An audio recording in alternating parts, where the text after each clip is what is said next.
SI గారు ప్రొటెక్షన్తో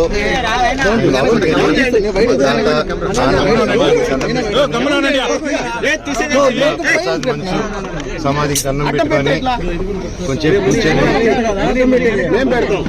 మనసులో ఉండేది మనసులో వాళ్ళు ప్రార్థించుకొని ఇవన్నీ ఎందుకు జరుగుతున్నాయో తెలియట్లేదు. ఆ సాయిబాబా మీదట్టుగా జరగకూడదు. దీనికి ఎందుకని నా పరిష్కారం తెలిస్తే బాగుంటుంది. తెలుసుకుంటాను, తెలుసుకునే వరకు ఆగను ఎందుకు ఇదంతా అనేది.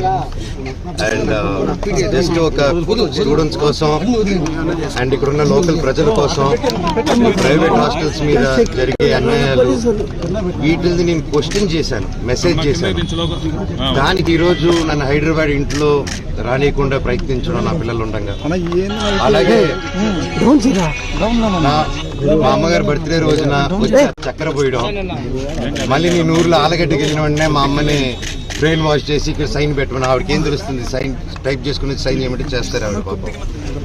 అలా చేయడం ఇలాగ వరుసగా చేసుకుంటూ వచ్చి ఇది ఎంతవరకు దిగజారిందంటే 2 రోజుల నుంచి ఫ్యాన్స్ ఫాలోవర్స్ ఎంతో కష్టపడి ఎంతో ఖర్చు పెట్టుకొని, ఎందుకంటే వాళ్ళు కష్టపడితేనే డబ్బు వస్తుంది ఎవరికైనా, వాళ్ళందరూ అభిమానంతో అంత ఖర్చు పెట్టుకొని ఇక్కడ మా ఫొటోస్, మా లోకల్ లీడర్ ఫొటోస్ అందరిది పెట్టుకొని వెల్కమ్ స్వాగతం చెప్తూ విషయం చెప్తుంటే వాళ్ళందరిది ఫస్ట్ రోజు రాత్రి 12వ తారీఖు 13వ రాత్రి 19 చెప్పారు, అన్న ఇలా జరుగుతుందనంటే సరేరా గొడవ పెట్టుకోకండి మన ఊరే కదా పండగ పూటరా అందరూ సంతోషంగా ఉండన్నాను. మళ్ళీ నెక్స్ట్ రోజు వచ్చి మేము వస్తున్నామని తెలియగానే మళ్ళీ హోర్డింగ్ లేసారు. మళ్ళీ ఈ రోజు పొద్దున ఒక ట్రాక్టర్ పెట్టుకొని నాకు వీడియోలు చూపించారు. షాక్ అయ్యా నేను.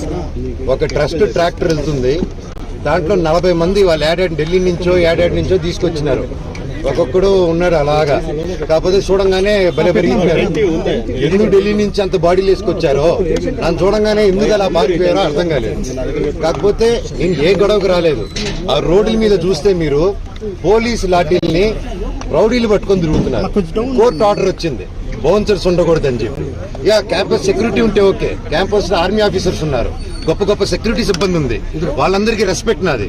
కాకపోతే వీళ్ళెవరో బయట నుంచి రౌడీలు తీసుకొచ్చేసి కేవలం నేను సిఐ గారి మాట, ఎస్ఐ గారి మాట, డిఎస్పీ గారి మాట, పోలీస్ సిబ్బంది మాట వినే నేను ఈ రోజు వెనక తిరిగి వెళ్తున్నాను మర్యాదతో. అంతేగాని ఆ బౌన్సర్స్ ని రౌడీల్ని రమ్మనని నేను ఒక్కడి చాలు వాళ్ళందరికీ. అర్థమైందా అండి? సో నేను నాకు ఏ గొడవకి రావట్లేదు, ఏ దీనికి రావట్లేదు. నేను నెక్స్ట్ స్టెప్ కారు ఎక్కి పోలీస్ స్టేషన్కి వెళ్తున్నాను. నాకు రాలేదండి, నాకు ఐ డెంట్ రిసీవ్ ఇట్. నేను ఈరోజు వస్తే నాకు జిరాక్స్ కాపీ ఇచ్చారు ఎస్ఐ గారు. ఆయన చూపిస్తున్నారా, అది నాకు ఇవ్వండి సార్ అంటే నేను అది నేను చెప్తానండి. స్టేషన్ చేసిన మీ కాపీ వాళ్ళందరూ ఎవరైతే మీ కెమెరాలో క్యాప్చర్ చేశారో మీరు దయచేసి వాళ్ళు ఎవరు ఆధార్ ఇప్పుడు గోడ నుంచి కూడా దూకారు వాళ్ళు రౌడీలు. దూకి మీరందరూ ఉన్నారని లాఠీ చూసారు కదా, లాఠీల లాగా. వాళ్ళు ఎవరో తెలియదు.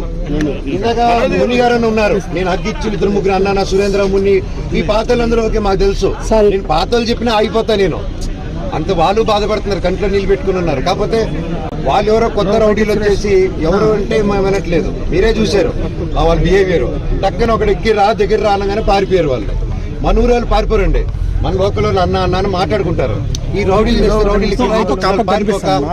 ఇంట్లో కూర్చొని కూర వండి పెడతారు మనకి. మీ వైపున కొంతమంది, వాళ్ళ వైపున కొంతమంది. వాళ్ళ వైపు ఎవరు లేరు సార్, ఎంప్లాయీలు తప్ప. ఎంప్లాయీలు కూడా ఫోర్స్ఫుల్ గా వస్తున్నారు. అక్కడ ఒకటి చెప్పండి, అభిమానంతో వచ్చిన వాడిని నాకు చౌకసి ఇక్కడ వదిలేసి వెళ్ళిపోతాను. అంటే మీరు అభిమానులు సమయంలో పాటించుకొని చెప్పినా కూడా మీ పేరు వాళ్ళే దాడి చేశారంటున్నారా? ఎవరు అభిమానులు?